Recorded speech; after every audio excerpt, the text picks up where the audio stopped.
BRS social మీడియాలో BRS కార్యకర్తలు కొన్ని కామెంట్ చేస్తున్నారు. రేవంత్ రెడ్డి గారు వెళ్ళిర్రు, కలిసిర్రు, హుందాగా ఉందని మీరు చెప్తుర్రు. కొంతమంది హుందాగానే ఉంది అంటున్నారు. బట్ బీఆర్ఎస్ వాళ్ళు మాత్రం ప్రతిపక్షంలో ఉన్న, అధికారంలో ఉన్న సింహం సింహమే. సింహం దగ్గరికి రేవంత్ రెడ్డి వచ్చి కలిసిందనేది ఒక చర్చ జరుగుతుంది.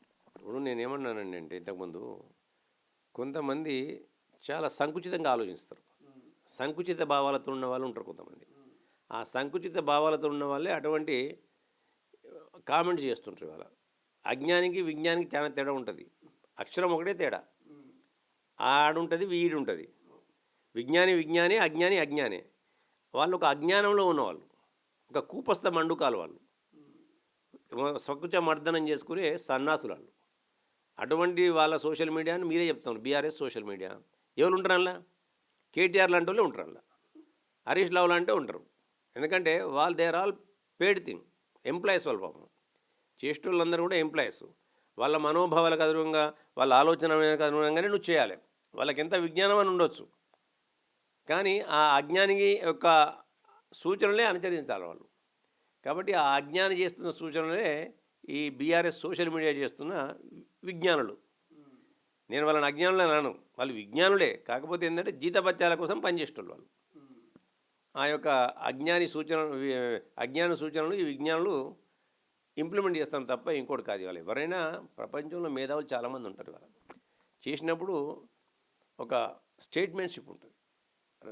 రేవంత్ రెడ్డి గారు తన స్టేట్మెంట్షిప్ చూపించండి. వాళ్ళు ఇవాళ హాస్పిటల్కి పోవడం కానీ ఇవ్వడం కానీ, ఎవరైనా రాజకీయాలలో శాశ్వత శత్రువులు మిత్రులు ఉండరు. ఇలా నీకు జరిగింది ఏంది, నీకు ఒక మంచితనాన్ని నిరూపించుకోవాలి. వాళ్ళ ఆరోగ్యం బాగాలేనప్పుడు చూపించినప్పుడు నీ ఉందా అతను మానవతావాదం. నిన్న కూడా మానవతావాదమే. పెద్ద మనిషి వచ్చిండు, పోయి పలకరించిండు. దాన్ని సింహం వచ్చిందా, తోలు వచ్చిందా, తొక్కు వచ్చిందా? మరి సింహం ఎందుకు పారిపోయింది? మరి సింహమేనే 3 నిమిషాలలో ఎందుకు పారిపోయింది? దాన్ని ఆలోచించుకోండి మా బీఆర్ఎస్ సోషల్ మీడియా వాళ్ళు. మరి 3 నిమిషాలలో సింహం పారిపోయిన సింహం అంటే అది మొత్తం ఎక్కడికక్కడ ముసలి సింహం. అది కూరలు పోయి, మనం గోళ్ళు పోయి అన్నీ పోయిన సింహం. అది జీవసత్వాలు ఉడిగిన సింహం. అది జీవసత్వాలు ఉడిగిన సింహం కాబట్టి పారిపోయిందో మరి. వాళ్ళ ఇలా ఈ సింహాన్ని చూసిన తర్వాత ఆ సింహం పారిపోయిందో మరి. ఈ సింహం చూడగానే ఆయన కళ్ళల్లో కొట్టొచ్చినట్టు అవ్వపడతాం. ఈ సింహం నా మీద పడితే నేను బతకాలని చెప్పి పారిపోయింది మరి. నేను అట్లా తీయొచ్చు కదా నేను, కానీ అది పద్ధతి కాదు అది. ఎందుకంటే ఒక ప్రతిపక్ష నాయకునికి వారు ఇచ్చే హోదా, వారికి ఇచ్చే గౌరవ మర్యాదలు వారు ఇచ్చిండ్రు. దాన్ని కాపాడుకున్నట్టయితే మీకు మంచిది. కానీ ఇటువంటి కామెంట్లు చేస్తే మీ యొక్క అజ్ఞానానికి నిదర్శనం అవుతుంది. మీ యొక్క ఏమంటారు సంకుచిత స్వభావాలకు అది నిదర్శనం అవుతుంది. రేపు సీరియస్గా సభ నడుస్తుంది 2వ తారీఖు నుంచి.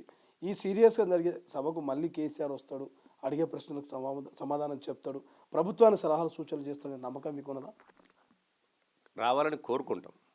ఎందుకంటే ప్రజలు ఆయనకి ఇచ్చిన బాధ్యత అది. బాధ్యతను తప్పించుకుందాం అనుకుంటే అది ఆయన దౌర్భాగ్యం. వచ్చి సలహాలు సూచనలు, ప్రభుత్వం చేసే తప్పులను వేలెత్తి ప్రశ్నించవచ్చు. వాళ్ళ ప్రభుత్వం నుంచి సమాధానం రాని పక్షంలో నువ్వు నిలదీయచ్చు, నిగ్గదీయచ్చు. అది నీ బాధ్యత. ఒక నాట్ ఓన్లీ ప్రతిపక్ష నాయకుని బాధ్యత, ప్రతి ఎమ్మెల్యే బాధ్యత, ప్రజాప్రతినిధి బాధ్యత. ప్రభుత్వంకి ఒకవేళ తప్పులు జరిగినట్టయితే సూచనలు సలహాలు చేసే బాధ్యత కూడా మీ పైన ఉంటుంది. అలా రావాలనే కోరుకుంటున్నాం. రమ్మనే మా ముఖ్యమంత్రి గారు చెప్తున్నారు, మా మంత్రులు చెప్తున్నారు, తెలంగాణ శాసనసభ కూడా కోరుకుంటుంది. ఇలా వస్తే మా సార్ రాడు, వస్తే ఆగలేరు మీరు అంటే అది మీ కర్మ. వచ్చిండు పోయిండు. కేవలం మీ జీతభత్యాలు కాపాడడం కొరకు తెలంగాణ ప్రజల యొక్క చెమటను, రక్తాన్ని మీ జీతభత్యంగా తీసుకుంటారు తప్ప మీరు తెలంగాణ ప్రజలకు ఒరగబెట్టింది ఏం లేదని మీ యొక్క నాన్నగా అంటే కేసీఆర్ గారు సభకు వచ్చి నిరూపించింది. ఆయన తెలంగాణ రక్త మాంసాలను, తెలంగాణ ప్రజల చెమట రూపంలో కట్టిన ట్యాక్సులను ఆయన అప్పనంగా జీతంగా తీసుకుందాం తప్ప తెలంగాణ ప్రజలకు ఉపయోగపడే మాదిరిగా ఏమి చేయట్లేదు. తేడతెల్లమైంది. అసలైన తొలి వెలుగు. ఫాలో వాట్సాప్ @తొలి వెలుగు official.